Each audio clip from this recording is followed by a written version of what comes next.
Al via l'operazione Alicon. Questa mattina nei comuni di Licata, Palermo, i carabinieri del ROS e del comando provinciale di Agrigento hanno dato esecuzione al fermo di indiziato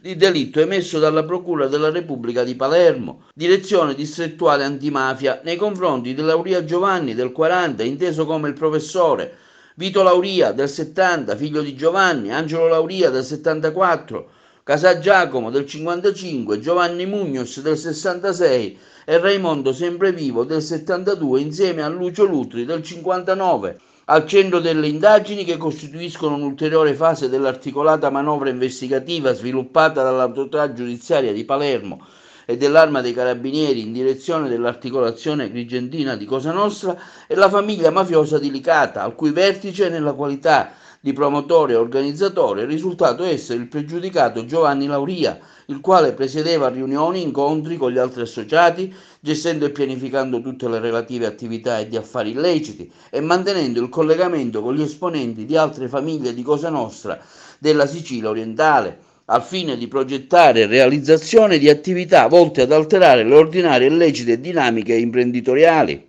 L'indagine ha preso spunto dalle qualificate dinamiche relazionali ultraprovinciali documentati dal ROS dei Carabinieri, che vedevano come protagonisti da una parte il noto capomafia Salvatore Seminara, ritenuto all'epoca al vertice della famiglia di Caltagirone, e i suoi accoliti, e dall'altra alcuni esponenti di mafiosi licatesi capeggiati appunto da Giovanni Lauria. Dette dinamiche, che attualizzavano i solidi e risalenti legami esistenti tra Cosa Nostra Agrigentina e quella catanese, erano nel caso di specie prodromiche all'infiltrazione dei lavori relativi alla realizzazione di un importante complesso turistico alberghiero e alla demolizione di immobili abusivi nel comune di Licata. Nello specifico, le riunioni di Lauria e dei suoi più fidati solari con gli esponenti della famiglia mafiosa di Caltagirone sono state ampiamente dettagliate e documentate dal ROS e hanno subito assunto una rilevante valenza investigativa anche in riferimento al coinvolgimento di Salvatore Seminara, esponente mafioso di indiscussa importanza, che attualmente è sotto processo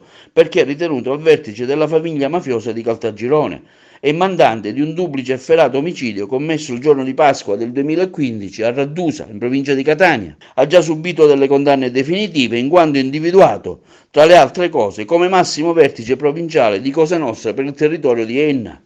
In ragione alle citate risultanze investigative veniva ampiamente il monitoraggio tecnico di Giovanni Lauria e dei soggetti agrigentini, protagonisti delle dinamiche associative sopra descritte, attività queste che permettevano di individuare i componenti in Giovanni Mugnos, Giacomo Casà, Vito Lauria e Angelo Lauria del gruppo mafioso da questi diretto quale pericolosa articolazione di Cosa Nostra inquadrata nella famiglia di Licata e autorevole punto di riferimento sul territorio agrigentino delle paritetiche espressioni di Cosa Nostra e di altre aree della Sicilia. Ciò ha reso ancora più evidente il potere esercitato dal gruppo mafioso capeggiato da Giovanni Lauria e ha dimostrato la capacità di quest'ultimo di inserirsi in talune logge massoniche. Lo stesso Vito Lauria, figlio di Giovanni, era all'epoca delle indagini maestro venerabile di una loggia con sede a Licata, avvalendosi altresì dei rapporti con Lucio Lutri, insospettabile funzionario della regione siciliana, a sua volta maestro venerabile della loggia massonica con sede a Palermo,